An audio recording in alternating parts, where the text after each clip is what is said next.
当我走到1楼的时候，我开始怀疑了。楼梯间看起来还是很好看的，就是没有电梯，还好只是在3楼。一大串钥匙，我找了好久才把门给打开了。这个光线我真的是想哭。原来这个房子是1门2户的，终于把这个好复古的门给打开了。进去我就直接跪了，又小又破又乱，看着真的头好痛啊。虽然只有22个平方，但居然有3个这么大的窗户。特别是这2个窗户，如果好好弄一下，应该会很好看吧。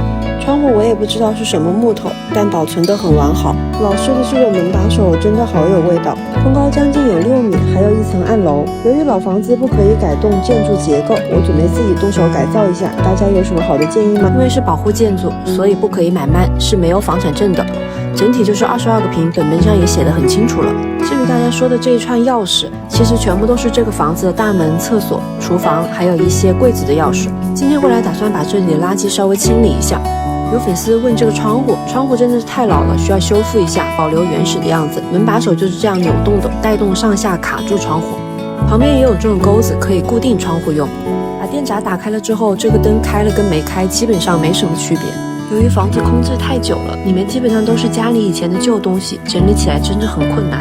我们一起3个人从中午整理到晚上才整理完，特别是暗楼上的杂物，还有一个很大的床架子，我找了2个老师傅帮我才搬下去了。还有暗楼上几十年的老木板也全部都拆下来了，整整拖了6车，真的是辛苦他们了。这个房子已经10几年没有人住了，一直都拿来当仓库放东西，整体也没有什么户型，就是这一间房间。前段时间把杂物全部都清理干净了，今天一大早就约了师傅先做拆除工作，把地板先保护起来。这个吊柜是要拆除的，因为年数已经太久了，木头都已经脆掉了。听说这个柜子还是我爸以前自己做的呢。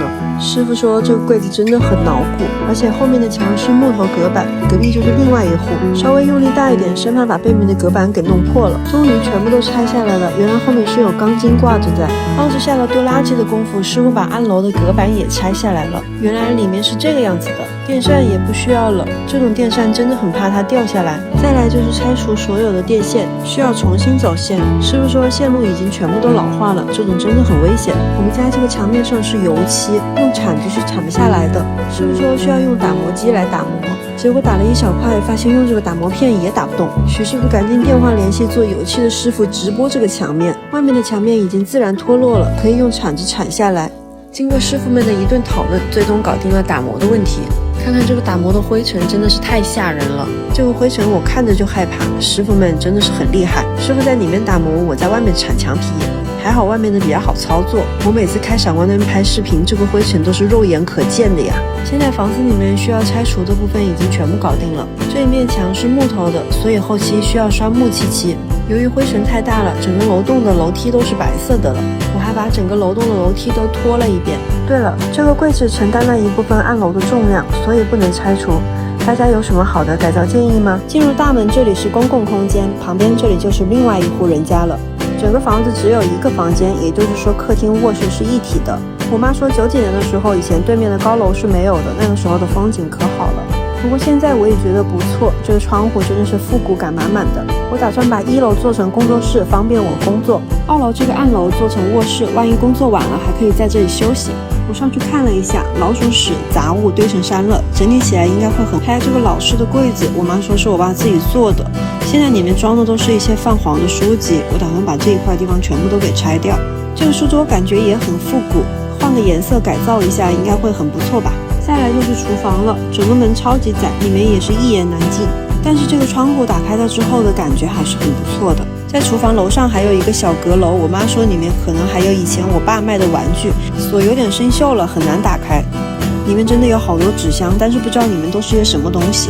厕所在外面，也是2家公用的。我妈说她以前在这个地方种过南瓜藤，很好看。厕所的门因为太老了，很难打开。老房子的空高真的是感人呢，但是如厕的环境真的有点100年历史的老破小。最近有空了，再把厨房跟外面的阁楼整理一下。之前整理出来的书籍真的是太多了，根本没有地方放，正好今天也把不需要的书籍清理一下。很多粉丝说我发了这么多期视频都还没有开始改造，老房子整理起来真的很难。太多的杂物都需要一一的整理出来，再加上各种原因以及平时我们还有其他的工作安排，所以会比较慢。这次来又整理出很多90年代我爸卖的玩具，这个凯蒂猫的挂钟真的是好好看呀，还有一整套的麦当当的狗狗玩具。看看我还发现了什么，这个不是中华小当家里小当家在山洞里给嘟嘟做香菇粥的锅吗？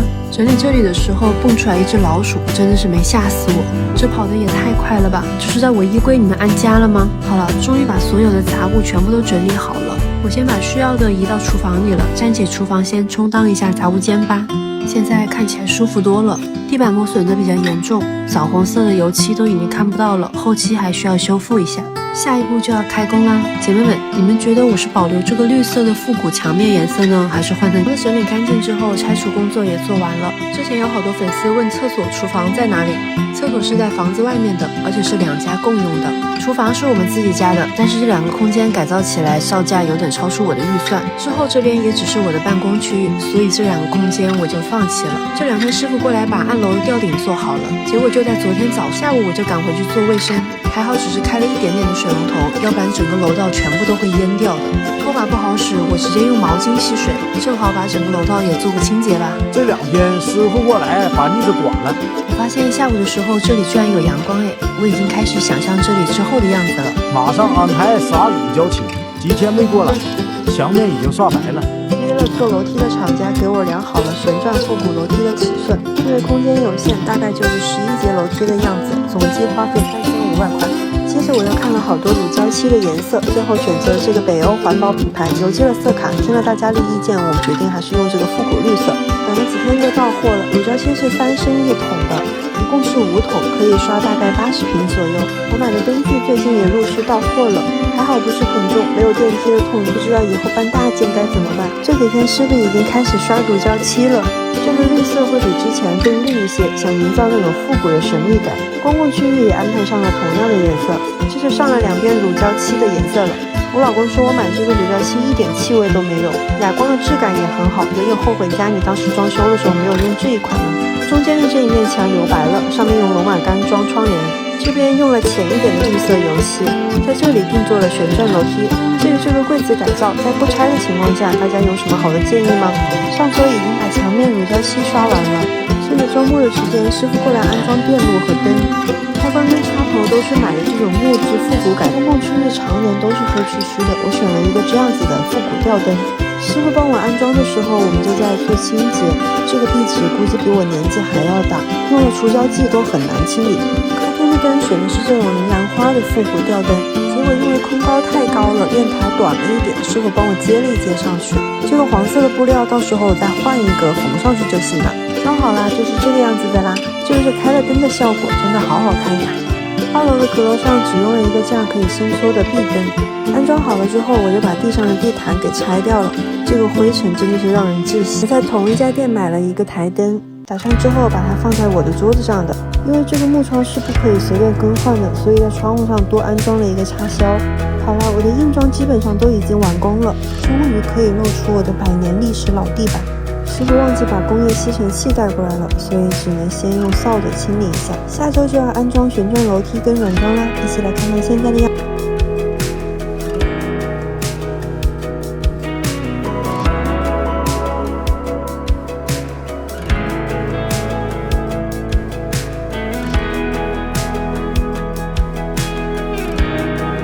江汉路步行街上100年历史的老破小，最近已经完工了。接着就是各种做卫生，特别是这个地板的缝隙太大了，里面的陈年顽固污渍真的太难清洗了。好不容易把卫生做好了，结果我居然忘记了还有楼梯没有安啊！电梯这些都是师傅扛上来的，因为小时候特别喜欢这种旋转复古楼梯，所以这次不管占不占空间，必须得整一个。楼梯安装了4个小时，终于好了，又到了做清洁的时候。这个地面真的不忍直视，我老公跟我不知道拖扫了多少次，这个地面都是脏的。就在我还在努力搞卫生的时候，他神神秘秘的跑上去拿快递了。这大箱子买了什么好东西？之前拖地怎么拖都是脏的，就是因为拖把没有洗干净。这款有恒压活水清洁系统，活水洗地，边拖地边洗滚刷，滚刷干净了，地才能干净呀。像我这种老地狗能轻松搞定姐妹们的大平层，应该更简单了吧？大大屏幕的红蓝环随时可以查看清洁的效果，并且它能根据地面的污渍程度自动调节水量和吸力大小。对于这种边边角角也能完美轻松搞定，一键让自来水电解成除菌液，清洗风干滚刷，2分钟就可以得到一个干净干燥的滚刷啦。最后这个污水直接倒掉就好啦，再也不用手洗拖布了。握把扫帚可以退休了，买这一台就够了。做完清洁，把定制的窗帘安上了，然后又给这面墙增加了点装饰，用我爸的古董花瓶插上了买的郁金香，一起来看看最后的效果吧。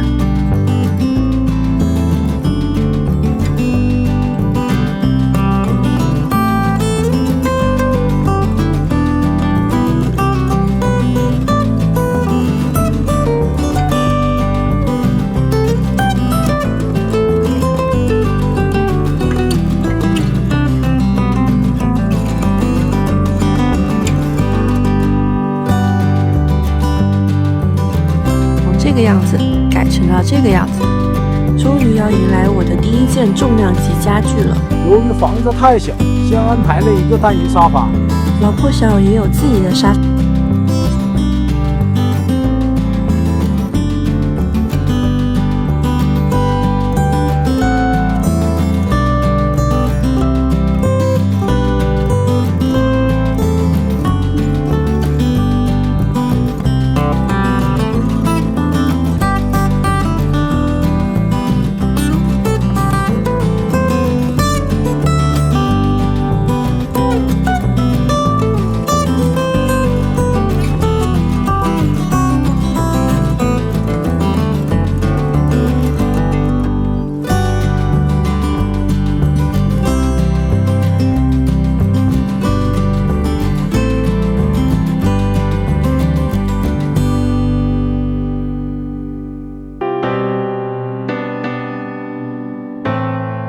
之前在整理的时候，找到了很多我姐跟我的磁带，打算用这些磁带做一个音乐深渊茶几。不废话了，开整。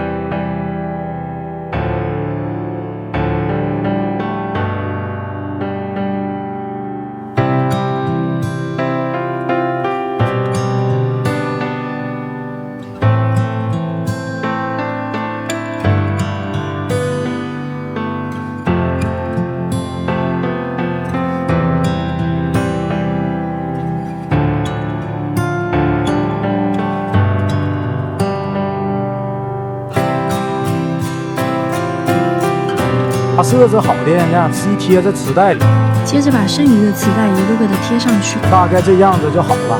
直接这样看好像一口井呀。安装上串珠灯，因为想要那种若隐若现的复古灯光，所以没有选择用灯带。把灯串固定在缝隙中，一起看看效果吧。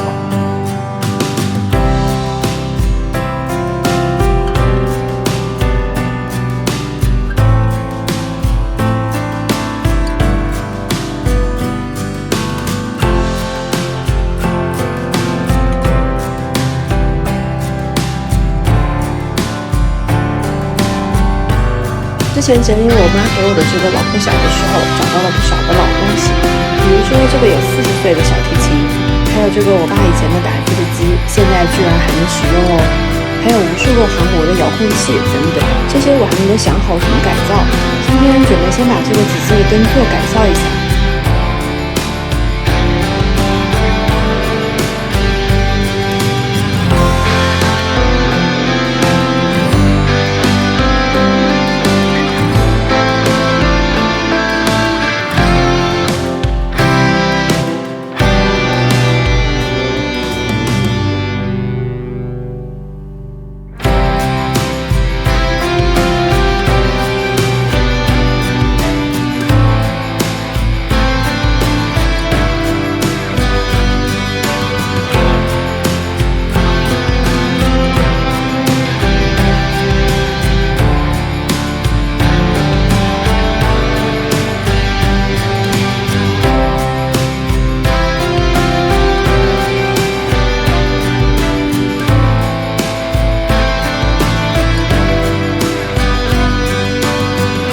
装上灯泡，看看最后的效果吧。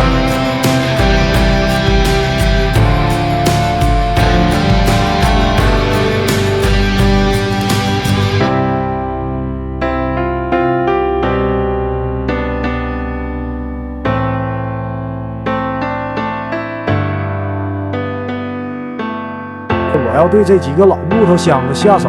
这2个箱子是一样大小的，留着下次改成一个餐边柜。这个小箱子是老爷爷留下的，我爸说是个纪念，不让我动，好吧？那就只剩下你了。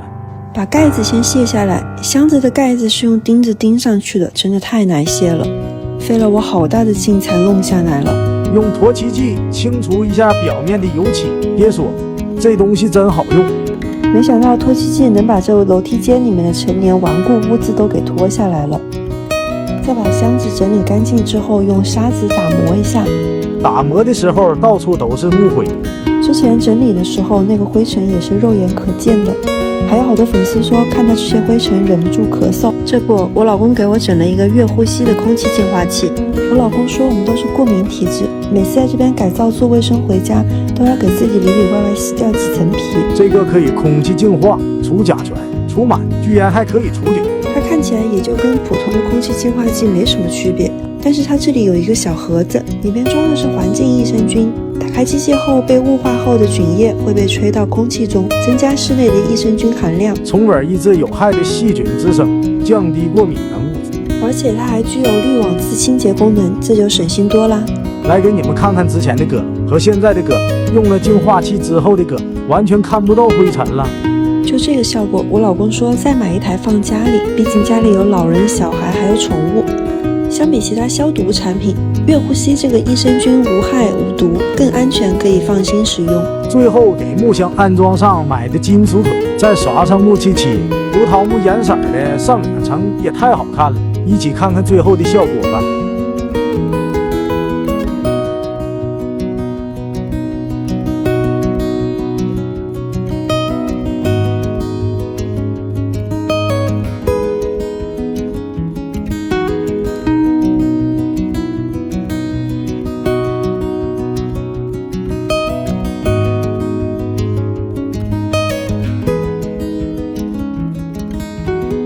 造成了这个样子，但是一直都没有对阁楼下手。不知道有多少人家里还有这样子的阁楼呢？或者是小时候睡过这样子的阁楼。空高不是很高，但是在以前也算是一个房间了。把墙壁上刷上了新的油漆之后，师傅帮我把壁灯也安装好了。我又给买了这种小地毯全部铺上了。买这种地毯的原因是因为万一哪一块地方弄脏了，可以直接拿下来清洗，会比那种大面积的地毯更方便一些。每一块都要用钉枪钉好。终于全部按好了，再安装好阁楼用的床头柜，还有墙面置物架。置物架买的是这种原木色的，所以我给它上了一层胡桃色的木漆，然后给阁楼安装上窗帘。我买的是这种自粘的轨道，性价比真的很高。把窗帘挂上，看看效果，瞬间这个感觉出来了。再把我老公给我安排的这个床垫搬上去，天知道我们搬了多久，还好是这种卷起来的床垫，比那种大的床垫方便太多了。里面还自带了这种开带的工具，打开的一瞬间，床垫会立刻回弹。妈呀，这个包装太厉害了，包装袋还没拆下来就回弹好了。我老公忍不住躺上去试了一下，如果不是我叫他的话，我估计没一会儿他就睡着了，真的是太舒服了。简单不止一下。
心心念念这么久，我老公说那就做一个简易版本的吧，花了400买了2个格子柜，还有3块复古实木置物板。这个才80的柜子，没想到质量还真不错。接下来就是不停的拼装。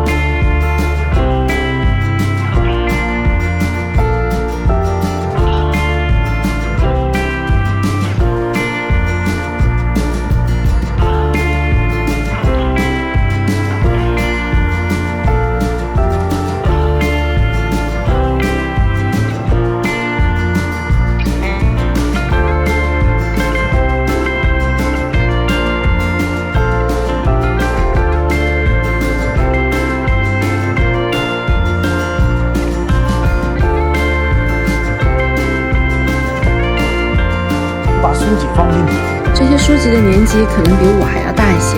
我居然还找到了我爸年轻时画的画，还有这些老的明信片、卡片等等。我老公说这个模型飞机的遥控器终于能够摆出来了，无人机飞手都说感觉这个东西很难的样子。你们有人会用这个吗？摆上我的绿植和其他摆件，植物跟书籍在一起，真的好治愈。一起来看看最后的效果吧。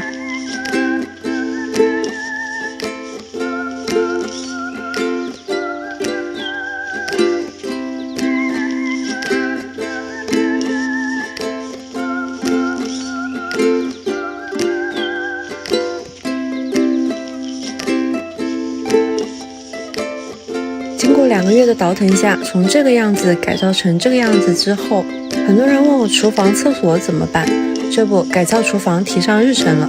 之前就觉得这个窗户很好看，有种岁月静好的感觉。为了省钱，能自己动手就自己动手吧。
于是我陆陆续续买了一堆的快递，不止一下我的餐厅吧。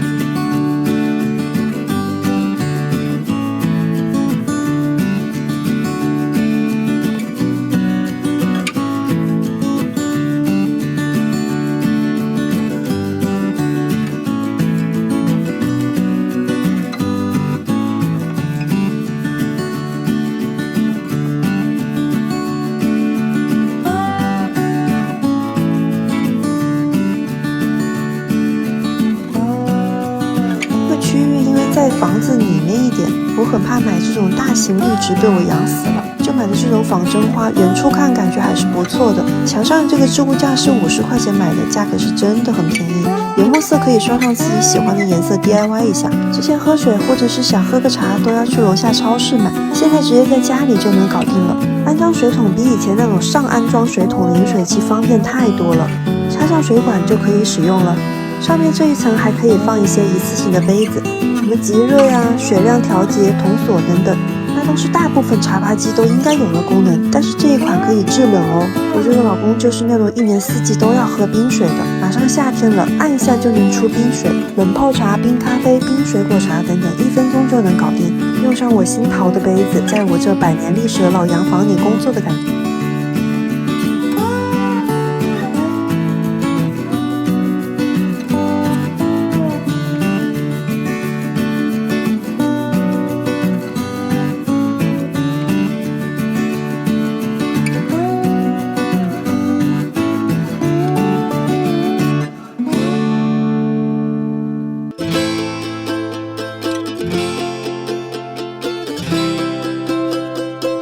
做完了，今天继续开工。这个瓷砖漆的台面是我爸几10年前自己做的，保存的还比较好，但是缝隙里面都是黑黑的，所以我就翻新一下，不改变结构了。瓷砖是白色的，去店里特地选了这种鲜奶油白的美缝剂来搭配。我这款是东方雨虹卡路里系列，能防霉防潮，操作起来也很简单。就算是像我这个样子的新手，也能很轻松的就搞定了。不要着急的慢慢打，真的很简单。而且像我这个样子的老厨房，油烟机只能用那种简易款的，又很怕潮湿和霉菌，美缝剂一定要选好的才能用得久啊。来看看瓷砖台面前后对比吧，这效果嘎嘎的也不错。而这边的柜子部分，很早以前是窗户，后来给封起来了，结构上是不能动它的，所以我们打算也刷白就好了。老师傅帮我把正面墙上的水盆也拆下来了，费了老大的劲，然后把不需要的水管先堵上了。跟我约好的师傅回老家，得等他回来呀。把窗户的玻璃换了，框也刷白了，瞬间变得好看多了。好了，已经把我们能做的部分全部搞定了，接下来安装吊顶和水电就交给师傅了。这个我是真不会了，专业的事情还是得找专业的人来做。来看看最后的效果吧。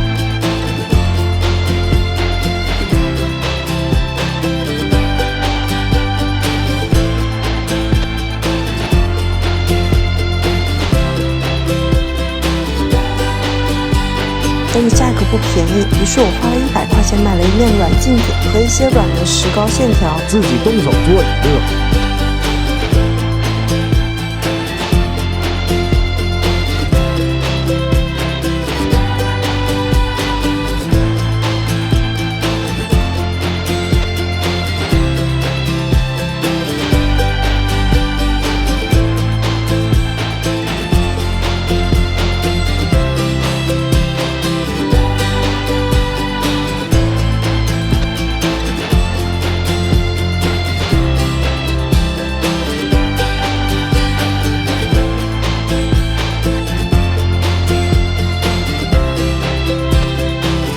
复古的老洋房当然要整一个复古唱片机啦，这个颜色跟质感真的是太棒了，还能当蓝牙音响使用。来一起看看最后的效果吧。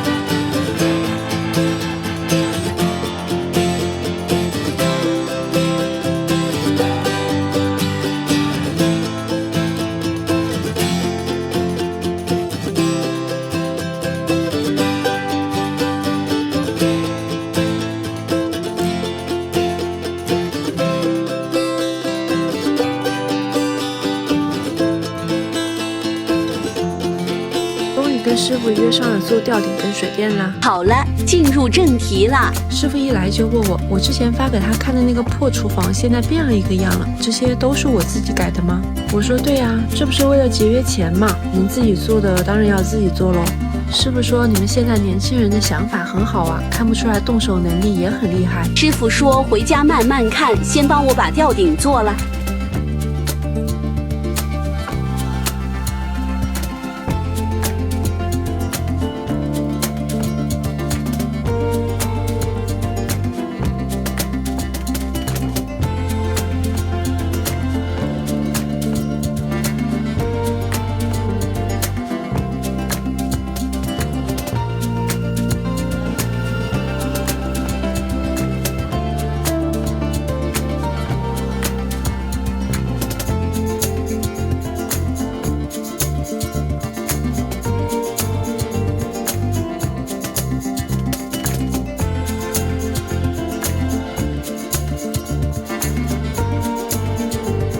一起来看看最后的效果吧。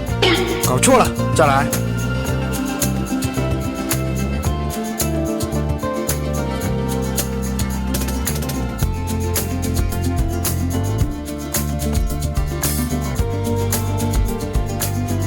听说我家这套有100年历史的老破小装修好了，迫不及待的要来参观一下。一进门先看到的是这一个大门2户的奇怪户型。我婆婆说他们小时候在武汉就住着这种房子，好怀念小时候左邻右舍串门吃饭一起玩的那种感觉。一进到我家这个门，说怎么安了个这么占地方的旋转楼梯呀？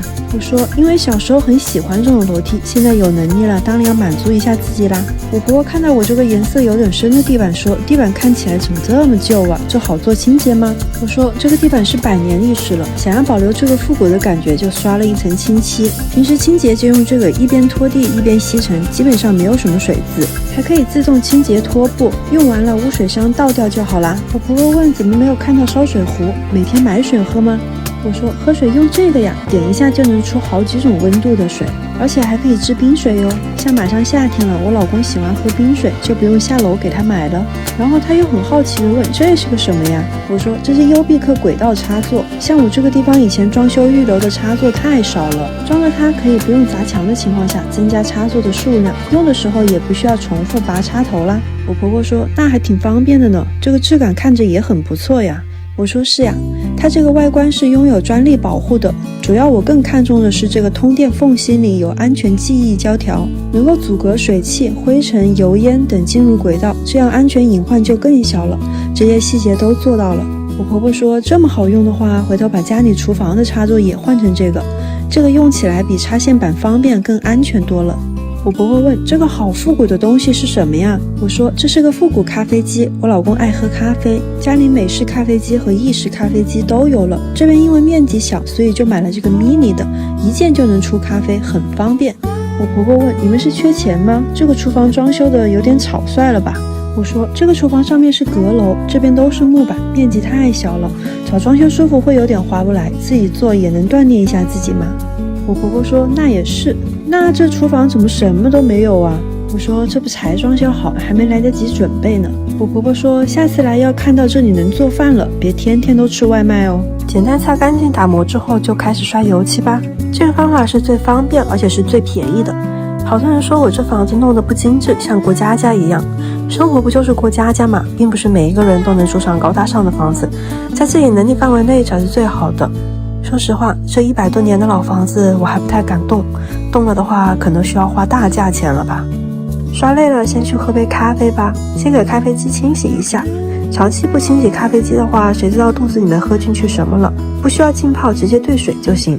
不知道是不是水垢堵住了出水的地方很不流畅，看看这个污水，再看看这个清理2箱水之后的样子，让它自己慢慢出水清理一下吧。